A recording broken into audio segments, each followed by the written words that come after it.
Hello po mga kalingap, magandang hapon po sa inyong lahat, magandang araw, magandang umaga. At kung bago lang ho kayo sa aking channel, please subscribe at paki-click na rin ho yung notification bell para maging updated ho kayo sa lahat ko pang gagawin mga video.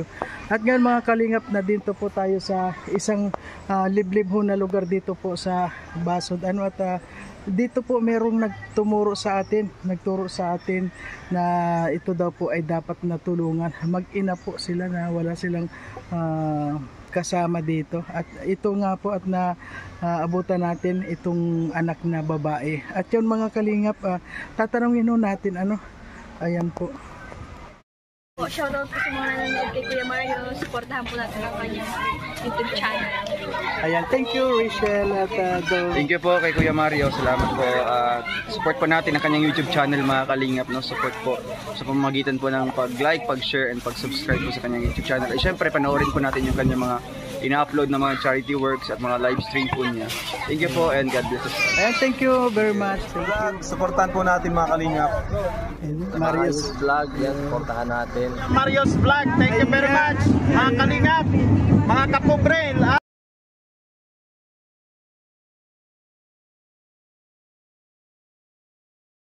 Po, nandito po tayo sa ayan po yung anak na babae ni Hello Neng.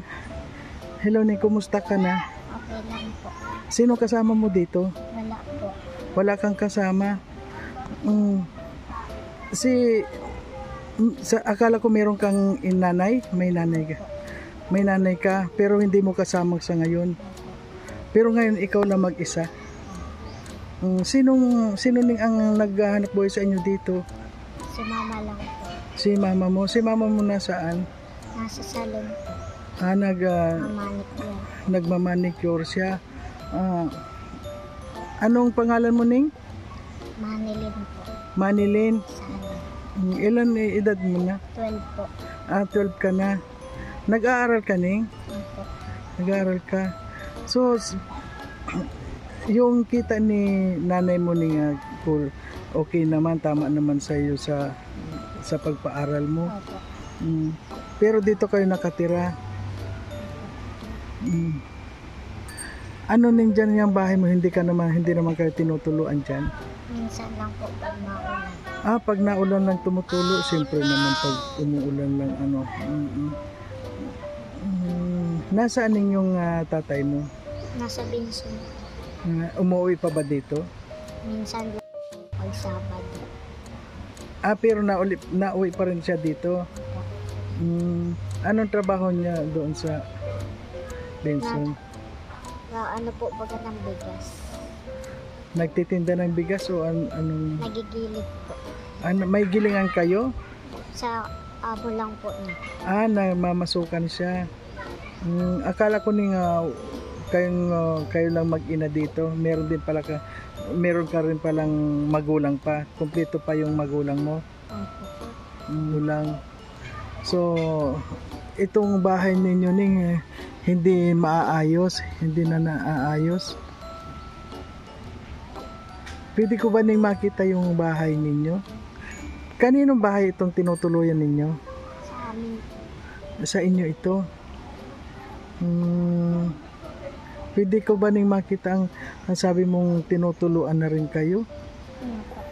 Ayan po mga kalingap, kung makikita nyo si Erica, halos ganito rin po siya. At kung kaya nga kakuan itong kanyang bahay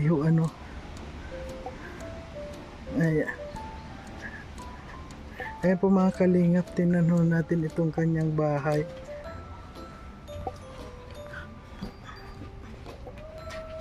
Ayan, medyo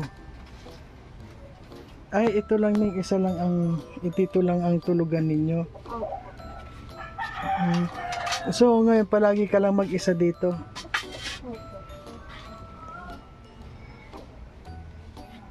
Ano naman ang masasabi mo sa kasi para yung gusto mong tulong para sa iyo? Ano yung kahilingan? May hiling ka ba sa mga viewers natin? Sana po pagawan po kami ng bahay. Bakit na ito talagang tumutulong? May mga trapal na pala, trapal itong konyo nila po mga kalinga po. Ayan. Mabuti ning meron kayong electric din ano. Ayan. Ano ning ang pangarap mo ning? Makapagtapos po ng pag-aaral. Ano ba ning ang kuan mo? Anong pangarap mo? Ng abogado po. Mag-abogado, pero sa palagay mo ning magkakaya ng mga magulang mo? Hindi ko po alam. Ngayon ning kumusta na anong grade mo na ngayon ning? 6 po. Grade 6 ka na. Pero sa ngayon nagkukulang kayo ngayon. Minsan po. Tapos yung pag-aaral mo ning ngayon kasi grade 6 ka lang, hindi pa gaano malaki ang gastusin ano. Paano pala pag yung nag-high school ka na malaki na ang gastos doon?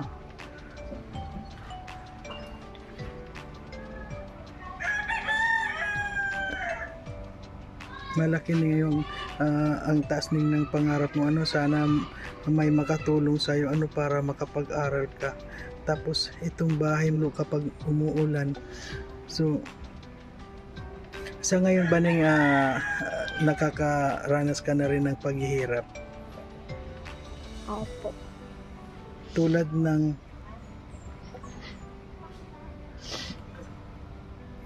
halimbawa pumapasok ka ba, hindi ka rin naman nagugutom? Hindi po. May baon ka naman palagi? Opo. So ngayon ang pangarap mo maging abogado. At iyan sa lahat ng mga nanonood ano, humingi ka ng tulong, baka malay mo mayroong tumulong sa atin ano, na mapaayos mo na itong iyong bahay. Siyempre kapag may nagpaayos nitong bahay mo, makukuha na rin yung pati yung pangarap mo, makakasama na yon. Ano ning sige, manawagan ka sa lahat ng mga nanonood. Sana po mapagawan po kami ng bahay. At sana makapagtapos ako ng pag-aaral.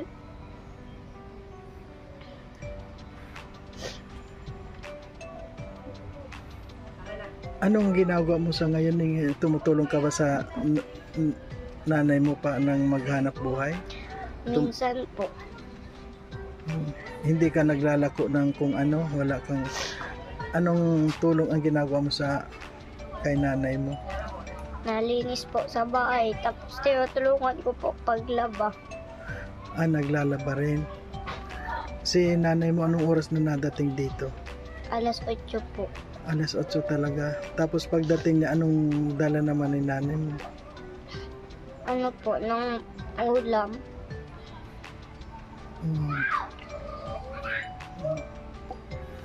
Ayun mga kalingap, sa ngayon po nakita naman po natin ito si anong pangalan mo ni Manilin? Manilin po. Ayan po mga kalingap, at nakita naman po natin si Manilin, ano po, parang ang kanya po parang si Erica din to na may pangarap ano po. At ito nga, sana matulungan din po natin si Manilin. Isa rin pong may pangarap, at tulad nga po ng mga magulang niya ay mga kapos-kapos din po, kaya ito po humingi siya ng tulong sa lahat ng may mga mabubuting kalooban, at sana po din po natin si Manilin. Tulad po nitong bahay niya ay talagang bagsak na po at ito lang po ang tulugan nila. Ayan, wala din po yung kanyang ama. Ito po siya, kumakatok sa inyong puso na sana matulungan din po natin ang katulad ni Manilin. Ning, mabait ka bang bata, Ning? Opo. Tumutulong sa magulang. Opo. Ayan, Ning, kung ka pa, ano pang masasabi mo sa kanila? Salamat po sa matulong sa amin.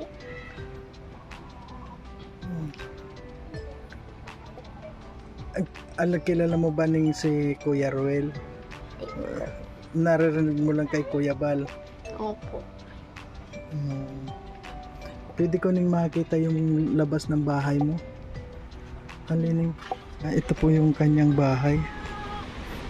Na talaga pong mga gaba na rin po ano. Ayan. Ito po yung labas ng kanyang bahay. At alam nyo, iisa na lang po ang nakatukod sa, wala na ho itong mga haligi. Kung makikita nyo mga kalinga po, wala na ho itong haligi. Ang pinakang haligi niyan yung isang puno na yun na meron hong dahon, yun na lang po ang pinakang humahawak dyan. Ayan.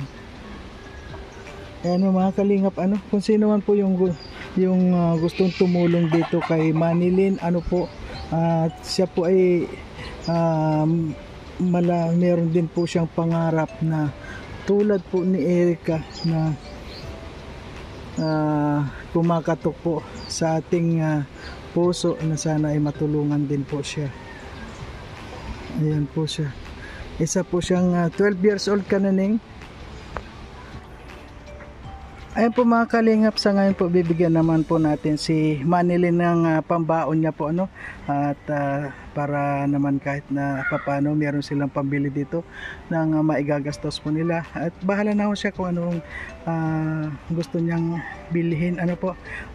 Manilyn, kunin mo muna itong kwan at bahala ka na, may pambaon ka, pwede kang bumili ng bigas, ikaw nang bahala dyan, ano, at anong masasabi mo? Salamat. Ayan. Okay, Ling. Sana magpakabait ka rin palagi, ano? Okay. Sige na, Ning. Maraming salamat. Salamat po.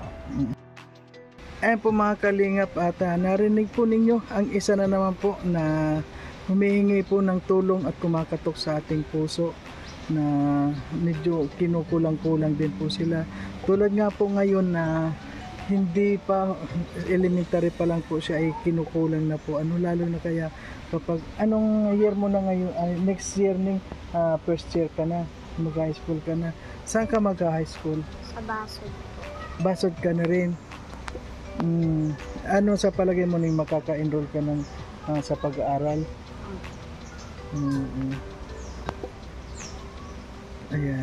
Ayan po mga kalingap, si Manilyn. Ayan po, suportahan po natin mga kalingap, at wag po sana tayo magsasawa na tumulong, lalo na po sa mga tulad nila na matataas po ang mga pangarap. Ayan, asok ka na dito, Ning, dahil ayan po mga kalingap, hanggang dito na lamang po, at wag po natin kalimutan suportahan Kuya Bal Santos Matubang, Ate na Vlog at Kalingap Rob. Ayan po, marami pong salamat, at siyempre po ang inyong lingkod, Marius Vlog po. Ayan, thank you po.